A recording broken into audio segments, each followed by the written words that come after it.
Hi, this is Kate from Generate Magic, and this is just a reminder that things can change in an instant. Even if it's a goal or a dream that you've been pursuing for years, and it just feels like things are stagnant, this is just a reminder that things are always moving, and things are always working behind the scenes, even if it doesn't seem like it in the surface.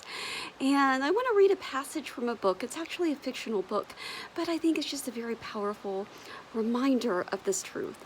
And so the book is called Zelda, or it's called, let me actually read the title.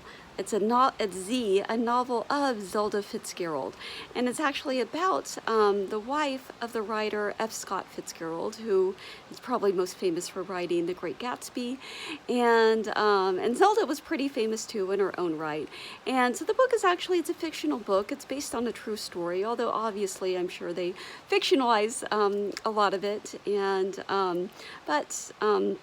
so the protagonist, Zelda, she grows up in the South, basically, and this is like a long time ago, like in the 1920s, or I think even, the book starts out, I think, like before 1920, and then it kind of progresses throughout the 1920s. But yeah, just kind of like around that time period, right, if you could imagine, in Alabama.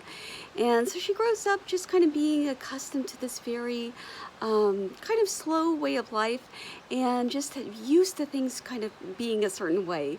And even though she's a very kind of theatrical, very much like a larger than life character, and very much like an entertainer.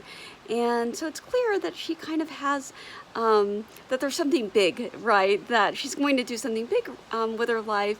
But, and so anyway, so she meets the writer, F. Scott Fitzgerald, and he basically sweets her up in a romance and whisks her away to New York City. And it's just this whole different style of life for her, living in the city and meeting all these famous writers and editors, and eventually getting involved with Hollywood people because he starts writing screenplays. And so essentially she finds out that she could potentially be a movie star or be on the big screen. And so it's just this big moment of revelation for her, because it's unlike anything that she's experienced up until this moment. So I'm just going to read this passage. So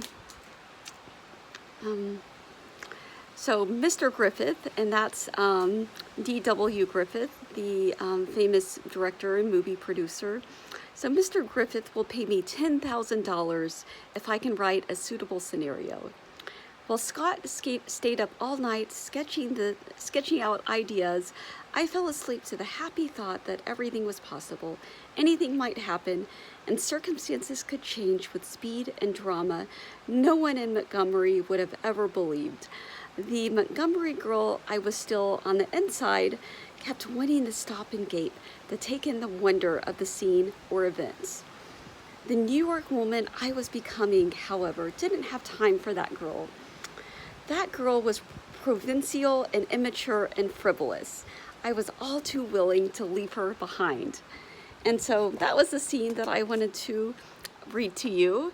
And because it is a work of fiction, it's, there's going to be like ups and downs, right? It has to be kind of dramatic, and it has to be like interesting for the reader. And so it's not just all going to be like uphill from here on out. But I wanted to read you the passage because I just felt like it was so powerful, right?